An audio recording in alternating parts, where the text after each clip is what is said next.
Hello everyone, here's what's coming up tonight on News Center Now. I was scared for my life. Nobody should go through this. Nobody should be able to feel that in school. 9 students and 1 teacher in Santa Fe, Texas, adding to the growing list of people killed by a school shooter in America.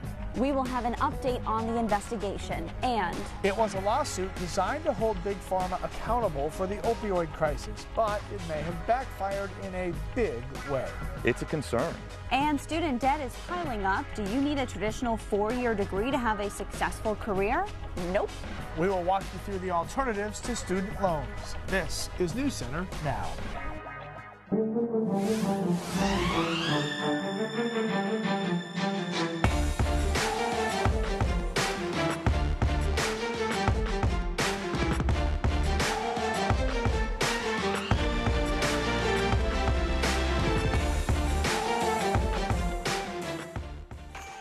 people of a Houston area high school were killed in yet another school shooting. Teens running for their lives, jumping over fences, hiding in nearby businesses as police descended on campus to apprehend a shooter. Unreal. Good evening, everybody.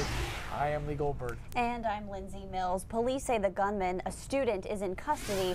Our media partners at KHOU say they have confirmed with law enforcement sources that the shooter is 17-year-old Dimitrios Pogorzelits. They are also reporting that he regularly posted about his guns on his Facebook page. Police surrounded his family home this afternoon. 2 other persons of interest were detained to find out their level of involvement. Unlike Parkland, unlike Sutherland Springs, there were not those types of warning signs. We have what are often categorized as red flag warnings. And here, the red flag warnings were either non-existent or very imperceptible. The governor of Texas says the police are searching 2 homes connected to the shooter. Even though officials say there were no warning signs, they did discover evidence that the shooter premeditated his attack. He reportedly planned to kill himself after murdering others, but when confronted by police, Pogorzelits turned himself in. The governor listed the weapons the attacker used against his fellow students: 2 explosives, 1 a CO2 device, the other a Molotov cocktail. He also had a shotgun and a revolver. Governor Abbott says the guns belong to the shooter's father. Nobody thought it would be this. Nobody thought it was a shooting. Everybody just thought it was a, normal procedure, practice fire drill. And next thing you know, we just hear 3 gunshots, loud explosions, and all the teachers are telling us to run, run, go, run. Me and my friend Ryan Calvert ran to the forest so we could get shelter, and that's when I called my mom. The initial shots were fired hours ago, but it's still a very active scene. This is a live look at the campus in Texas. Students were evacuated while police and the FBI flooded the hallways. We need SWAT. He's actively shooting. He's in the art room. We got shots fired right now, guys. Now, witnesses said at least 1 shooter came into the school and opened fire during an art class. 9 students and 1 teacher are confirmed dead. Several injured, including a police officer. Area hospitals confirmed they admitted a total of 21 patients from the scene, while the seriously injured fight for their lives in a hospital. Now, because police know the attacker used explosives, there is a community-wide warning in effect. Police are asking everyone to be on the alert for any suspicious packages. There have been explosive devices found in the high school and surrounding areas adjacent to the high school. Because of the threat of these explosive items, community members should be on the lookout for any suspicious items and anything that looks out of place. And I'm just asking everyone out there to pray and put their thoughts and prayers into all the people affected and for our community to heal through this situation. So far, police have given 3 updates on the investigation. They will not release the names of the people killed until they have more information. But the school district's police department confirmed 1 of their officers was shot. Santa Fe High School, about 30 miles southeast of downtown Houston. It's part of the Santa Fe Independent School District. Students are just 2 weeks away from the last day of the school year. Parents reuniting with surviving students wherever they could. A nearby gas station was the meetup point for a lot of those families. Students who ran from the shooter recounted fleeing for shelter at nearby storefronts, and several parents said they desperately tried to reach out to their terrified children as soon as they heard the news. The gut feeling that something was wrong with my son, so I texted him and said, "Are you okay?" And he said, "I don't know." And I said, "What's going on?" He said, "Another school shooting." He said, "Text Lauren." I can't text, which is his girlfriend. So I started texting her, and she told me that Zach was stuck in the classroom where the shooting was at. She called me, she said, "Mom, there's shots." And I said, "What?" She said, "There's shots in the school," and she was crying. I turned around and just hauled it all the way to the school. Thank God I was close. And just stayed on the phone with her the whole time, tried to keep her calm. I saw some girl, she had a, she got shot in the kneecap, I guess, and she had a bandage around it. She was limping, and then firemen came and got her later and everything. But other than that, I honestly don't know. And Republican Governor Greg Abbott immediately called for stronger gun laws in Texas following the shooting. He says he plans to propose speeding up background checks and stronger measures to keep guns out of dangerous hands. The governor says people need to do more than pray for victims and families. Meanwhile, Senator Ted Cruz urging people to continue praying, and he says he'll do everything humanly possible in public policy to stop this from happening again. The conversation around gun violence has quieted in recent weeks. We spoke with a Freeport High School student who participated in our Listen to Me school safety forum after the Parkland shootings, and he says he's sick of seeing the same pattern repeated. I don't know what else to do at this point. Like, it's really out of our hands. I mean, it's a politician's job now to take some initiative, do something. I mean, baby steps. If it's just like bumping the age up, I mean, that's one little step we can take. But I mean, anything at this point makes a world of difference. Now, police will continue to giving updates throughout the evening and overnight, so download our mobile app to have urgent updates that are pushed right to your phone, or regularly check our website or social media pages for the latest information. Governor Paul LePage raising some eyebrows this morning when he casually mentioned during a speech that he was going to be needing surgery. Unfortunately, unbeknownst to everybody, I was hit by a car in Florida the day before Thanksgiving, and it's going to require some surgery. The governor was addressing a crowd in Rockport. The governor's director of communications telling News Center Maine that he only had minor cuts and bruises, but it aggravated his shoulder. He was planning to have shoulder replacement surgery, but this has sped up the timetable. The governor and the First Lady were riding their bikes near their home in Florida the day before Thanksgiving when a car turned into the governor and knocked him off his bike. He is in perfect health. We will have more on this story coming up on News Center Maine at 5:30 and 6 o'clock. All right, it was pretty sunny out, or at least it is right now, but there's some gray, fluffy, white things that are going to be rolling in, apparently. It sounds like snow when you say it that way. By the way, true story, I was hit by a car in France once, but I didn't have to replace my shoulder, so that was good. Wow. But yeah, I got backed into, and I learned a lot of the universal expressions for anger are the same around the world. Yeah, we didn't need language. It was great. Well, too bad you had to get by Any a you car can to share with out. us right now? Or? No, nothing I can share with you right now. Maybe too explicit. Let's do some weather. Yeah, can't do it off scenes either. We got Facebook Live there. All right, temperatures right now in the 50s and 60s. Actually a nice day, a nice bright day across much of the state. But it's going to be cold tonight because dew points are low, skies are clear. The combination of these factors means that we have not only chilly temperatures, but dangerously so as far as vegetation goes. Freeze warning in effect here, and then a frost advisory along the coastline. Temperatures will drop below freezing in a lot of spots tonight. 38 in Portland, 34 in Lewiston. I think it'll be in the 20s though, from Rangeley, Berlin into Freiburg. 41 in Bar Harbor will be a relative warm spot, and in the 30s from Millinocket to Caribou. So you know the drill. If you have things you can take inside, you should do so. And Lee and Lindsay, this is part of the reason a lot of Mainers say not until Memorial Day do you want to do any real planting. It's true. Yeah. Very true. Thank you, sir. All right, do you need to spend tens of thousands of dollars just to get a college degree? Not really. Coming up on that, 2 ways you can have a successful career without going into mountains of debt. We're really disheartened that this had to happen in the first place. Hospitals are bowing out of opioid recovery partnerships because of an ongoing lawsuit from major Maine cities. That's next. With opioid overdoses on the rise, we could soon be losing recovery treatment options. In early April, Portland became the latest city in Maine to sign on to a lawsuit claiming $1 billion in damages against big pharma companies for creating the opioid crisis. In that lawsuit, the cities of Portland and Bangor also pointed fingers at doctors at a number of Maine hospitals. Now those hospitals are pulling out of partnerships aimed at increasing recovery options. Chris Costa here now. What does this mean for the people who are trying to get into treatment? Well, Lee and Lindsay, as far as the hospitals are concerned, the doctors say they're still dedicated to helping anyone who wants to start their recovery. Executives say the hospital services that they offer won't be affected, but there may be one less resource.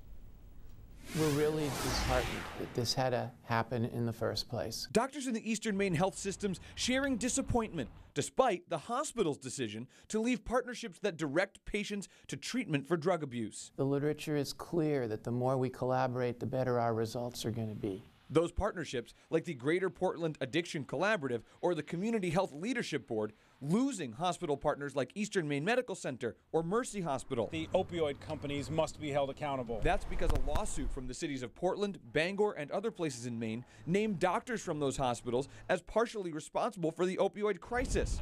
Eastern Maine Health System calls the allegations legally and factually baseless. Hospital executives say the services they offer to fight the drug problem are not impacted. So we're committed to move ahead, but we would much rather do so in collaboration with the rest of our stakeholders. While hospitals like Mercy do not contribute money directly to the other agencies in the collaborative, the medication-assisted treatment they offer is technically no longer part of the partnership. Hospital officials would not confirm or deny that the partnerships would stop referring people to the hospitals. It doesn't change our commitment and our desire to solve this problem. Bangor City Manager Kathy Conlow called the services from EMHS invaluable to the partnerships the city is involved in, but says she's confident the other agencies will work to solve the crisis. Bangor Mayor Ben Sprague was a member of the EMMC Board of Trustees, but recused himself from the City Council's work on the lawsuit. Today, he announced on his Facebook page that he would resign from his position on the board to eliminate any conflict of interest. The City of Portland declined to comment on the hospitals choosing to leave those partnerships. Lee and Lindsay. Chris, thank you. College isn't the path for everyone. They don't find it hard to find jobs. Why trades are the way to go for some Maine students, and all the while they're supporting a nationwide shortage of workers. And cloudy weekend all around, but if you time it right, you could avoid the rain. Keith will give you the hour-by-hour, minute-by-minute, second-by-second forecast. All right, maybe not that detailed. All right, we all know the cost of college education is not a cheap one. In fact, the total amount of college debt is the highest it has ever been. According to new numbers that are out this week from the Federal Reserve, outstanding student debt has hit $1.5 trillion this year. While the numbers are steadily increasing, it's a jump from about $600 billion, and that was only 10 years ago. The burden of college loan debt can be avoided altogether for those who enter the workforce right out of high school. Many fields of work, though, do require a college degree, but for the trade industry, skilled students can just jump right in with the right certifications and earn a starting salary of anywhere from $15 to $22 an hour. It's actually a pretty cute story. Dylan Petropoulos knew early on what he wanted to be when he grew up. I never really got along with other kids, and I never sat in the lunchroom with other people because I just didn't like anybody. I was very antisocial when I was younger. At the time, his elementary school was under construction, and he was fascinated by all the crews. The foreman, the carpenters. And they gave me this hard hat that said Langford and Lowe on it, and they gave me the sledgehammer, and they took a picture of me with it, and it actually hangs in my dad's office this very day. I wish I had the hard hat with me, but I don't. But yeah, I always got along with the construction workers, and that's where my real passion for construction came from. When he graduates this month, he'll help the family moving business and then embark on a career in carpentry. A lot of teachers nowadays will push college on kids. And here's the thing, I don't think college is exactly really the route to go for a lot of people. It costs a lot of money. Like Dylan, students at the Portland Arts and Technology High School are foregoing the college route, and most already have a job lined up. Multiple job opportunities. That's according to the school's director, Kevin Stilfen. I have never heard in my 17 years in CTE a student say to me, "Why am I learning this? Will I ever use this?" Stilfen says the skills they learn can open countless windows of opportunity. They don't find it hard to find jobs. And on a daily basis, he hears from local businesses that are looking for trade workers. Some are even willing to help pay high school grads to get more licenses and certifications. As for Dylan, he's already living out his childhood dream and then some. In the trades, they're paying real good right now. If anything, a lot of the guys in the trades, they're getting older and older and older. And they're always they're looking for people. They're always looking for people.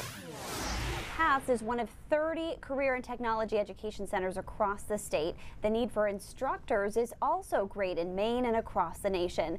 If there's no teacher like for the plumbing course, Stilfen says he'll have to close that part of the program. Interested? Go to the Portland Public Schools website. Lee?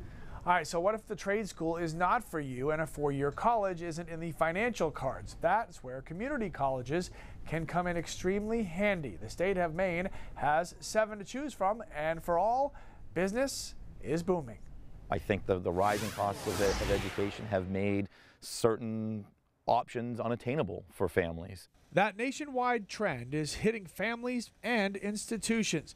Mount Ida College in Newton, Massachusetts, founded in 1899, is closing its doors. Wheelock College in Boston, around since 1888, will merge with Boston University starting next fall so it can survive. One's loss is another's gain. Matt Richards is the Associate Dean of Students at Southern Maine Community College. It really ties into kind of the mission of the entire Maine Community College system.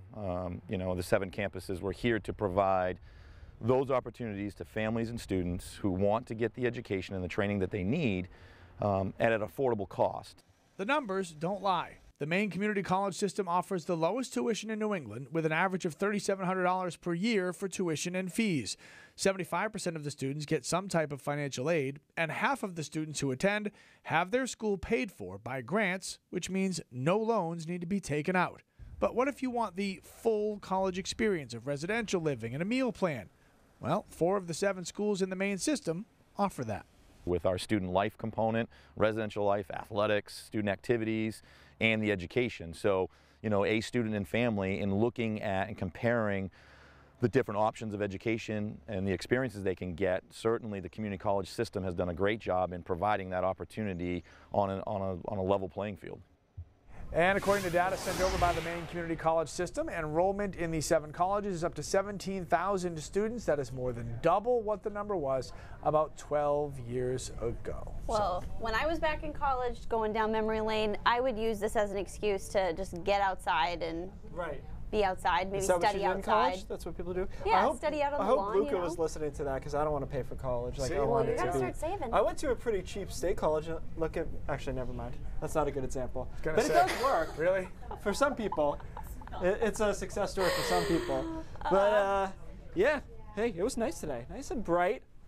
Temperatures in the 60s in a lot of spots. 68 in Freiburg, that's actually overachieving. I thought they'd only get to around 61, 62. Satellite, totally clean. Another day in May, which doesn't happen statistically that often, where it's just totally sunny statewide. There has to have been at least 5 or 6 of these so far in the month. I'll have to go back and take a look. But it is going to be chilly tonight because of those clear skies, allowing the heat from the daytime to escape into the upper atmosphere quickly. So we have frost advisories here in the lighter color, and then in this blue is your freeze warning, which means it is likely to have a frost for it to be below freezing in parts of Oxford, Franklin, and Somerset counties, southern parts of those counties. So watch out for that, and temperatures will be around freezing, if not below. I think 28 in Freiburg, so big swing from where they are right now, a 40-degree swing likely over the next 10 hours or so in Freiburg, 27 in Berlin, and then a little bit warmer along the coast. But still, I think the shot at 30s is pretty legitimate by early tomorrow morning. All right, big slug of rain here. We've been holding this off for days.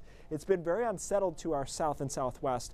high pressure has kept us dry, but eventually that high pressure is going to lose the battle tomorrow and allow that rain in. But it won't happen all at once. So tomorrow morning, we're going to start with some sunshine pretty much statewide. This is 6 in the morning.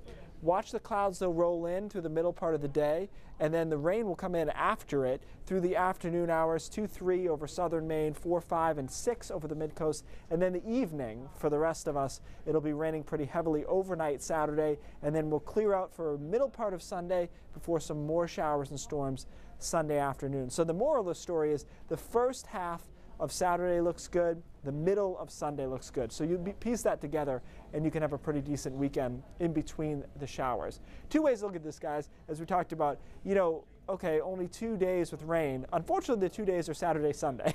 After that, Monday, Tuesday, Wednesday all look pretty good next week. And some hints maybe that will be mild for Memorial Day weekend. We'll take a look at that as we get a little closer. We don't usually get like just bad weekends. I mean, and I don't want to start that trend. No, we really don't get But if you think about May as a whole, like I said, it's been really sunny, so just keep riding. And if we're going to have any, let's get them before Memorial Day, because between Memorial Day and Labor Day, not allowed. You got plans. Not allowed. I get it. You know, every weekend is booked. All right, thank you, sir. Maine's more rural communities need to have more good doctors. So how do we draw medical professionals into the underserved neighborhoods? The new program trying to solve that problem coming up on News Center Maine at 5:30. And the countdown is on for the church bells to ring. A look at final royal wedding preparations straight ahead in the next half hour. Back with more now after this.